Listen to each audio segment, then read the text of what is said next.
So yeah, completely different video than what you expect on my channel, but yes, this is LP Crossover on the mic. So let's do this. A year ago, there's this YouTube channel that goes by the name of Etienne, and he made this video called KONAMI, It's Time to Fix DDR.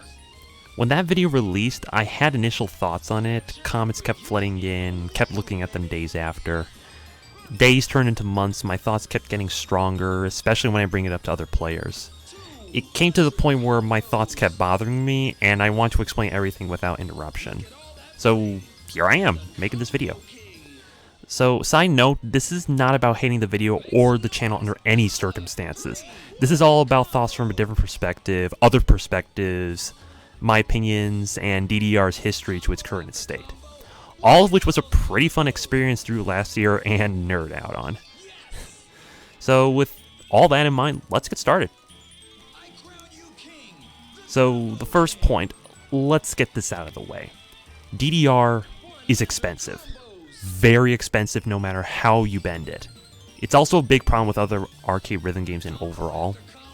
Now, in the video, he calculates on how much an experienced player will spend their time on the game after spending $1, which is the gold standard, and playing for just 5 hours a week. And then he claimed on average it would take 8 minutes to complete a set of songs, plus extra stage, plus mid-breaks, and not grinding. Now, I too spend at least 5 hours a week on a single day, but every time when I play a set, I never came close to 8 minutes. Not even when I mostly play on the gold 20th anniversary model, which, by the way, it does not include extra stage. I think the reason being is how long I take between the mid-breaks. The longest breaks will be 105 seconds due to selecting a song and the level options. Meanwhile, average song lengths, I would say, would be around 1:50, where the shorts being 120, and longest at 2 minutes 35 seconds. Once I finish, there's a clock on the right, and I just find out that 10 to 13 minutes have passed. Some players say that it takes them 15 minutes, but I don't really know. So with math help, it would be an average of $700 a year. Now, don't get me wrong, that's still a massive amount of money, and I still encourage cheaper and sometimes safer alternatives in the long run. Definitely safer, if you know where I'm living. So, to support his claims, Etienne spoke with other top active players such as Christopher Life and Dr. D. In Dr. D's case, he says that he spends almost $100 a week on playing, but even with his numbers and the way he plays, it's much different. When I watch his streams, Dr. D is a player who wants to get a good score, if not the best score. He will pick a song. If he doesn't get the judgment he wants, he will fail after a couple of seconds and play it again. I mean, it's not what I always do, because for me, I always play throughout the entire song without stopping. I do not like failing. So yeah, two different play styles. But what really bothered me was during the time I was preparing for an interview with Dr. D and talk about tips and diagnostics, as he calls it. When we were discussing the options menu on helping players, I brought up Etienne's speed mod video for insight. But as soon as I mentioned it, Dr. D was instead thinking about the DDR video and saying that it was a bit harsh on the different problems. And I was like, really? I thought you agree with almost everything he says on what's wrong. So yeah, I was pretty confused, and it's also one of the reasons why I'm making this video. So the next part was about subscriptions. There really isn't much to say of how subscriptions would play since Arcade DDR doesn't have that platform. However, I am going to talk about what happened these past months. So, KONAMI finally released a home version of the game called Dance Dance Revolution Grand Prix after the open alpha test, and it's the game you're looking at right now. So, it uses a basic course subscription of $16 a month. With the basic course, you have unlimited access to songs from First Mix to Supernova 2, Double Play, the new songs that Grand Prix offers with their full step charts, and the ability to retry a stage. But that's pretty much it. To access all the songs, you still need to play it the arcade way by paying $1 every set with these DDR tickets, assuming that you're buying the highest value of 235 tickets and the monthly 20 song packs to unlimited use for $35, which is a hefty price. So it's almost back to square one. And to make matters worse, getting all the PlayStation 2, Xbox, Wii, DDR games, all those ones, all the games up to X2 offers more content than the paid subscription. But hey, at least you get to use those options that the current arcade has. So now there are comments and Etienne himself saying that the reason why arcade DDR doesn't offer paid subscriptions or cheaper prices is because the arcades absolutely need the money since the business is dying, and not just in the USA. Or to put into one of my relatives' words, after showing him almost $2,000 a year by playing, they will drop like the plague. And different arcades have different ways of playing and paying. An example being an older DDR version is half the price than the current weekly discounts, adding stages or pay time limits. So yeah, even though that DDR Grand Prix is available, I am a bit afraid of losing a public meetup watching other players show what I can do and have a chill time. Reality, the practice all can be on other open source 4K games. The next point that he talks about are the higher end step charts, which could be the ballpark of a 13 and higher in DDR, and the many problems they have either being terrible to the point of being hilarious, or really simplified where it's just boring. The examples shown are pretty much accurate that many players can agree are really bad or good charts but could have more effort, myself included. In fact, I'm playing every single chart example on Grand Prix in my video so you can see for yourself fully. But I do have a couple of issues on how Etienne presented them. In the beginning of the point, he made a disclaimer that he will quote try his best to stick with more recent-ish charts. I asked a lot of people, players or not, a question. What year, as of March 2021, would you consider recent-ish for an updating video game that was released in late 1998?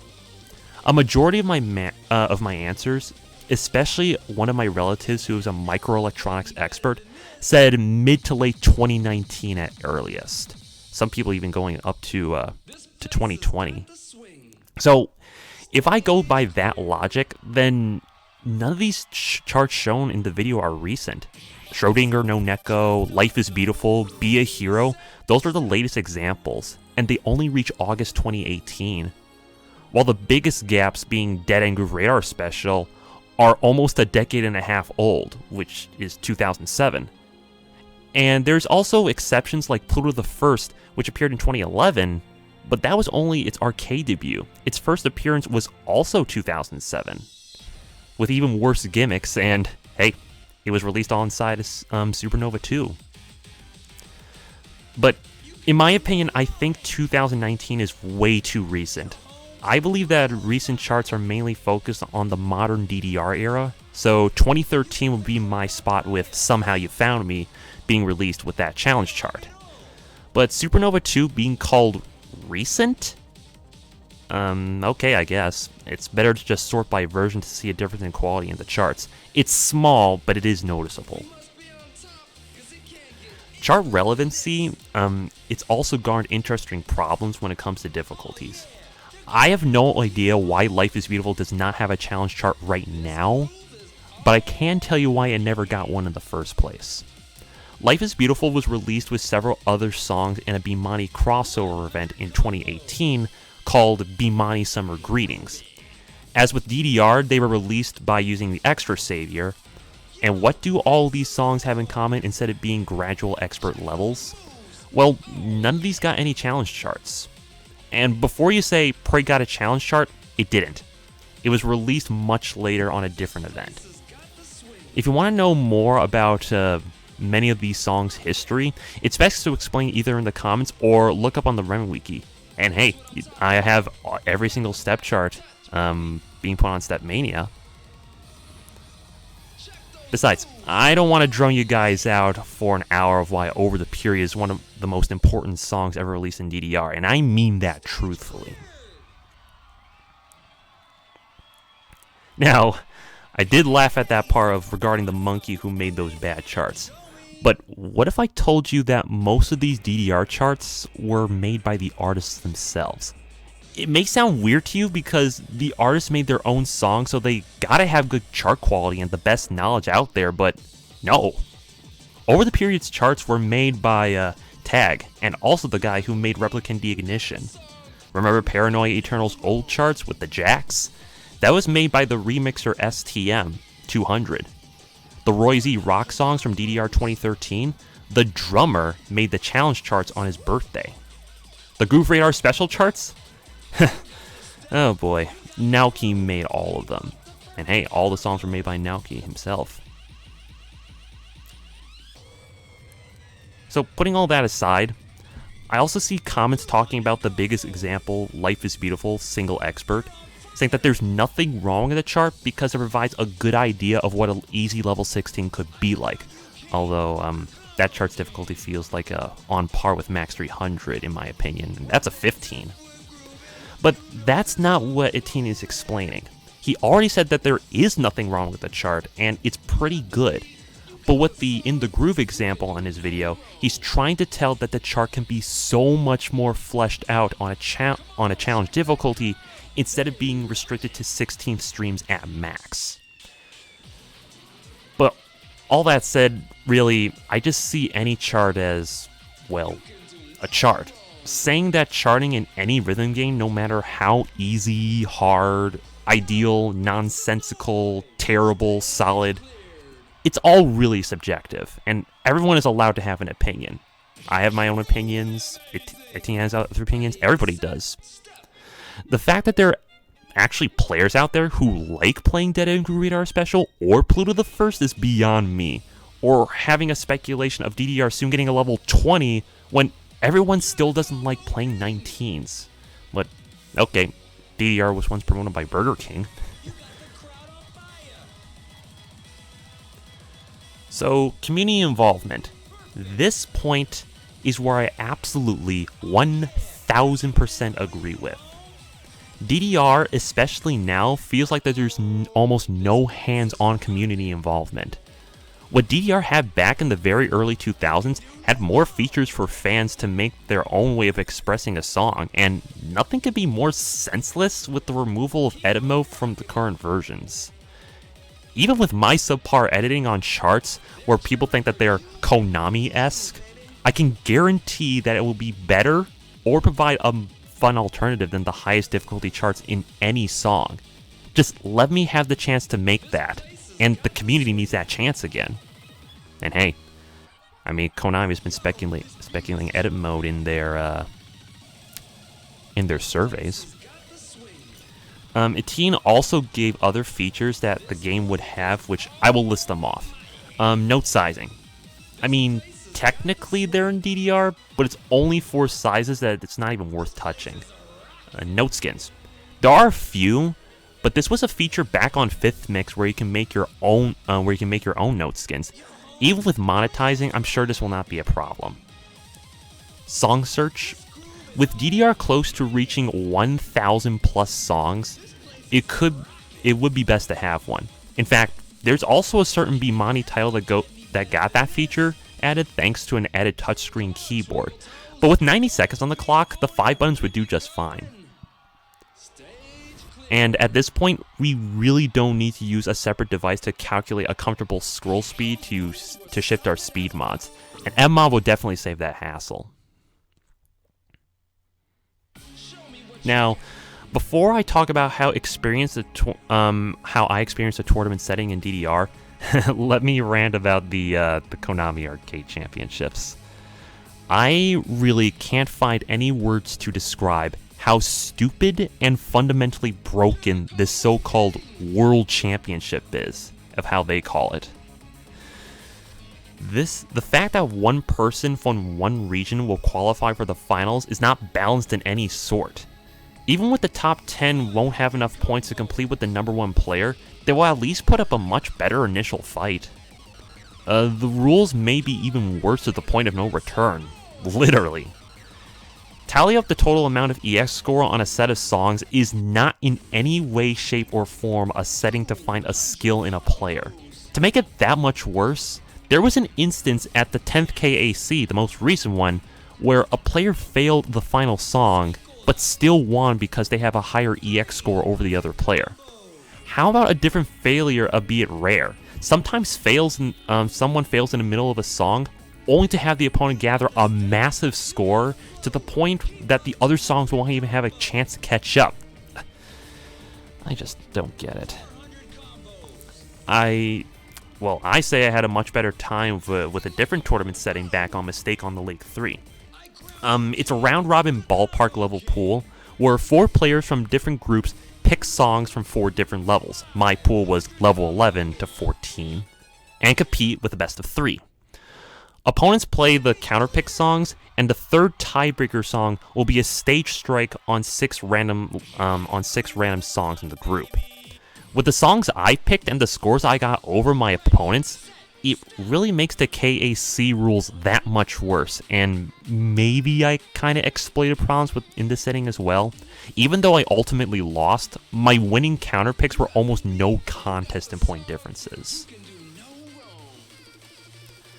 So, about the general scoring balance, I hate to say this, but this was the part that I disagreed on, pretty much out of the entire video.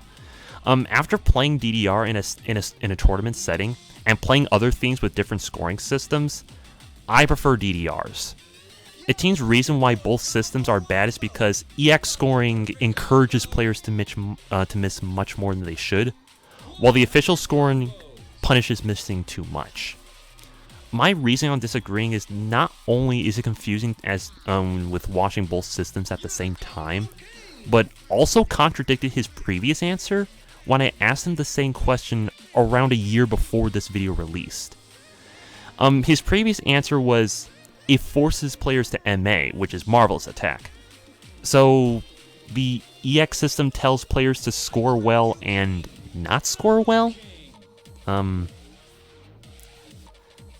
That's what I really don't get.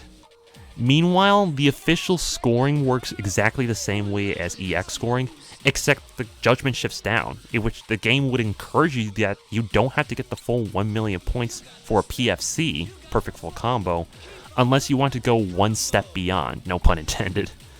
During that time on my question, Etienne said that a way to balance a scoring system is to make players lose points when they miss a step. That way will, quote, punish your mistakes. But like I said, I played on other scoring systems which do just that, and it does not float my boat. My reasoning? So, I'm going to go to what is real world. Say that you're taking a test in school and you get a question wrong. Would you rather A, not get any points for that question, or B, lose points on a previous question you already got correct? No way I want to choose that latter. Reality on both DDR scoring, you're already losing points by gaining less. So don't take away what I already gained. That's what I consider balanced. Now at the end of the video, Etienne stated that DDR Extreme is pretty close to what DDR quality currently is today, and that's an 18-year-old version. So do I agree with this? Maybe? If I would be playing these versions in my own way by not thinking of anything other than what arrows I see to step on, then yes. But there are changes that I'd rather have compared to Extreme or other earlier versions. Things such as a bigger playing field, no permanent sudden plus, an easier dance gauge, battery-based extra stage, event challenges, sound quality, better scoring and judgment systems, steps properly quantized on older songs, I'm looking at you, Bag, and especially not straining my eyes on lower resolutions. It ain't too far off, but those are changes that I really take advantage on. in my opinion, Dance Dance Revolution is also one of my favorite games, being run on really outdated features in comparison with other rhythm games. So that's all what I have to say about Konami. It's time to fix DDR. I know there's people in other communities and servers saying that I shouldn't do this because it's gonna waste my time at the video, because the video is so old that it's beating a dead horse. Well, am I really wasting my time when I actually had a lot of fun making this video? And different than what I always do by just showing off step charts and my opinions on it? I don't think so. Besides, some of the best reviews are the ones that had the time to settle after being released in public. Being released to the public. Heck, there are reviews today that are still talking about freaking cats. Plus, this is also a time to say you should check out Etienne's channel. Makes great general rhythm game documentaries, histories, and a fantastic player himself. And just an all-around awesome guy, and I recommend watching those vids. With all that said, I think this video ends here, or until the end of my DDR Grand Prix gameplay. Well, thanks to all who's still watching this pointless video, and DDRV sucks.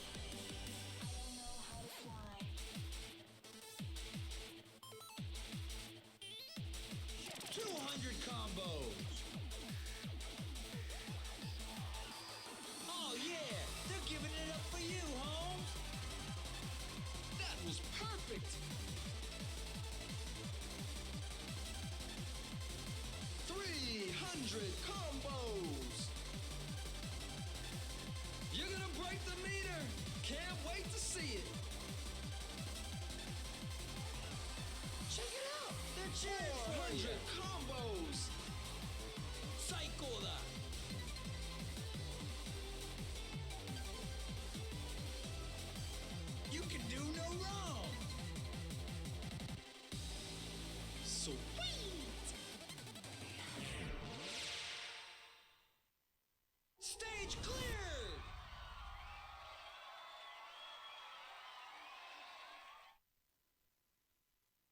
Full combo! Let's go!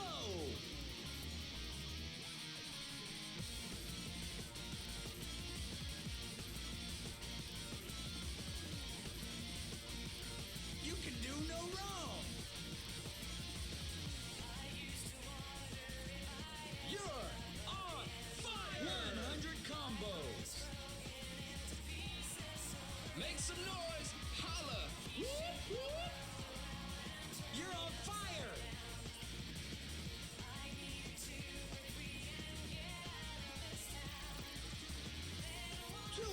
Combos.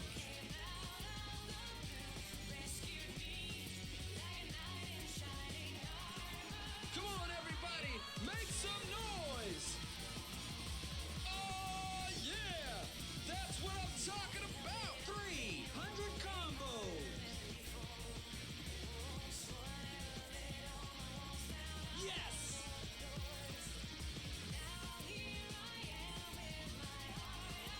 Check it out. They're cheering for you. 400 combos. Combo after combo. Look at all those combos. 500 combos. You can do no wrong. 600 combos! Stage cleared!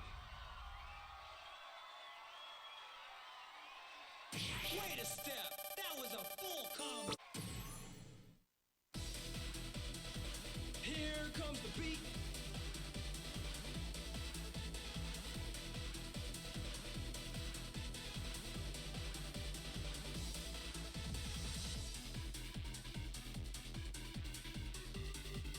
You can do no wrong.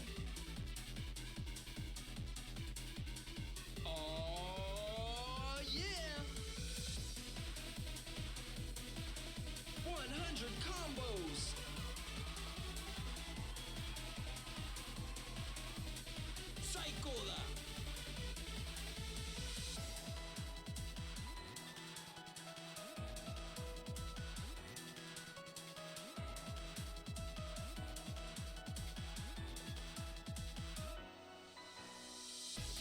300 combos.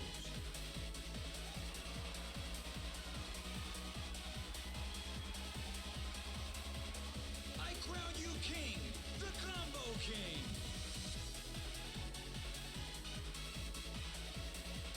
300 combos. You're gonna break the meter. Can't wait to see it. Check it out. They're cheering for you. 400 combos.